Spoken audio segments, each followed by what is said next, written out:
Yo, salut tout le monde. Aujourd'hui, on s'attaque à un géant que tout le monde connaît, Coca-Cola.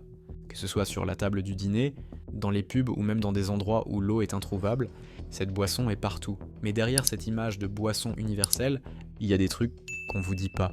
Alors, prêts à découvrir des faits insolites, des anecdotes surprenantes et même une théorie qui risque de faire réfléchir? C'est parti. Commençons par les origines. Coca-Cola, créé en 1886 par un pharmacien d'Atlanta, John Steed Pemberton, n'était pas censé être une boisson rafraîchissante. Non, à la base, c'était un sirop médicinal censé soigner les maux de tête. Et accrochez-vous bien, il contenait de la cocaïne. Oui, vous avez bien entendu, de la vraie cocaïne, directement extraite des feuilles de coca.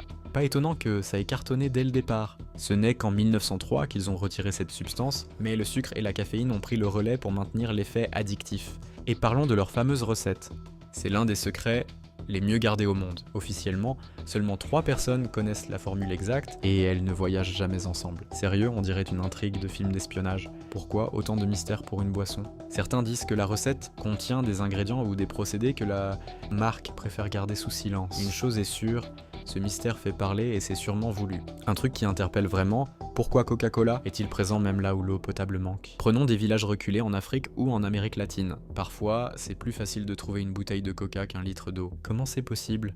Eh bien, Coca-Cola a mis en place un réseau logistique mondial tellement puissant qu'ils peuvent être partout. Mais la vraie question, c'est pourquoi cette même logistique n'est pas utilisée pour distribuer de l'eau potable, un besoin vital. Certains y voient une preuve du capitalisme extrême. On investit là où ça rapporte, même si ça ne répond pas toujours aux besoins essentiels des populations. Dites-moi ce que vous en pensez en commentaire, parce que ça c'est un vrai débat.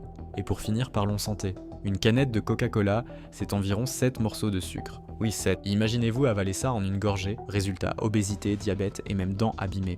Et ce n'est pas tout l'acide phosphorique qu'il contient peut éroder vos dents et perturber votre équilibre phosphocalcique, augmentant les risques de calculs rénaux et d'ostéoporose, et pourtant, on continue d'en boire comme si de rien n'était. En bonus, saviez-vous qu'on peut utiliser le coca pour nettoyer les toilettes ou détartrer une bouilloire? Ça fait réfléchir sur ce qu'on met dans notre corps, non? Bref, Coca-Cola c'est plus qu'une boisson. C'est un phénomène mondial, une addiction déguisée et un sujet de débat qui ne laisse personne indifférent. Alors, dites-moi ce que vous en pensez. Vous êtes plutôt team Coca ou vous réfléchirez à 2 fois avant d'en boire? Abonnez-vous pour d'autres vidéos chocs et à la prochaine. C'était Devine quoi.